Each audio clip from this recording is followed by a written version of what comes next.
இந்த 2026 தேர்தல்ல யாராலும் உடைக்கவே முடியாதுன்னு சொன்ன மதத்தை உடைச்சோம், சாதியை உடைச்சோம்.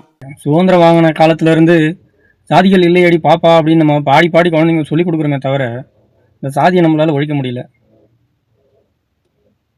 சரி, ஓகே, அது இருக்கட்டும், இருந்துட்டு போகிறதுல ஒரு தப்பும் இல்லை. ஏன்னா யாரும் தாழ்ந்த சாதியினர் கிடையாது, தாழ்த்தப்பட்ட சாதியினர் தான் இருக்காங்க.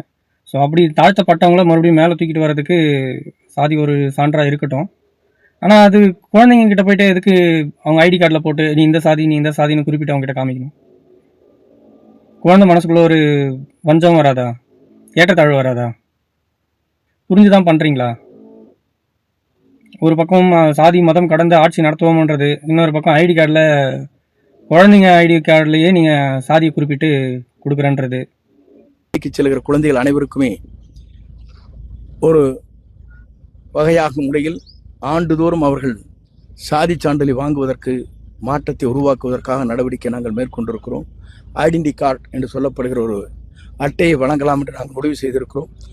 அதற்கான பணிகளையும் முதல்வர்கள் ஆணையிட்டு இருக்கிறார்கள். அந்த அடிப்படையில் முதல்வருடைய உத்தரவுக்கு இணங்க அந்த பணிகள் நிறைவேற்றப்படும். அவருடைய முகவரி, அவருடைய ஜாதி சான்றிதழ், அவருடைய பிளட் குரூப், அதற்கு பிறகு ஆதார் அட்டை, அவருடைய தொலைபேசி எண் அனைத்தும் அதில் இணைக்கப்படும் என்பதை மகிழ்ச்சியோடு தெரிவித்துக் கொள்கிறேன். ஒரு ஐடென்டி கார்டு நீங்கள் வைத்திருப்பதைப் போல ஒவ்வொரு மாணவர்களுக்கும் 10, 12 படிக்கின்ற மாணவர்களுக்கும் முதல் கட்டமாக வழங்குவதற்கு நடவடிக்கை மேற்கொண்டு வருகிறோம்.